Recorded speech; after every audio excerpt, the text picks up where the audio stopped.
Plaque is a soft, sticky substance that builds up on our teeth made of bacteria and debris. It can be food, can be parts of our saliva, and it's constantly reforming. It's also known as biofilm, and it can form above and below your gum line, which is why it's so important to both brush and floss. It's responsible for much of the issues that we have with our mouths, including gingivitis and periodontitis, which is gum disease, as well as tooth decay, and can also contribute to systemic issues like diabetes.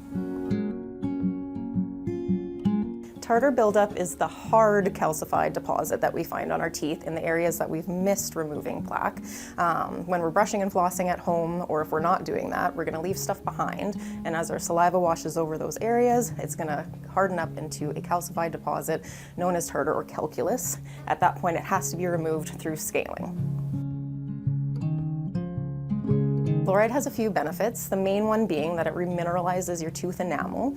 It can also help to harden up weak tooth structure, so if you start to get a small cavity, it actually has the ability to harden that back up and hopefully stop that cavity in place so that it doesn't progress into something that needs a filling. It can also help with dental sensitivity and can inhibit bacterial growth. Polishing, you can either use an air polisher or a rubber cup polisher. The rubber cup polishers that you're used to seeing for a long time now, they use a gritty substance to help remove any plaque or stain off the tooth structure. Air polishing uses compressed air, water, and a fine powder to do the same, but it can also get below the gum line.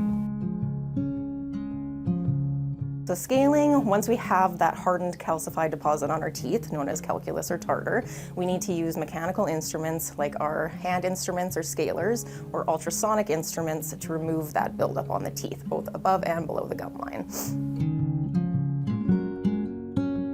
Root planing is a non-surgical approach to cleaning the roots of our teeth that goes way below the gum line. Sometimes we need to access those areas with specialized instruments or our ultrasonics or regular scalers as well.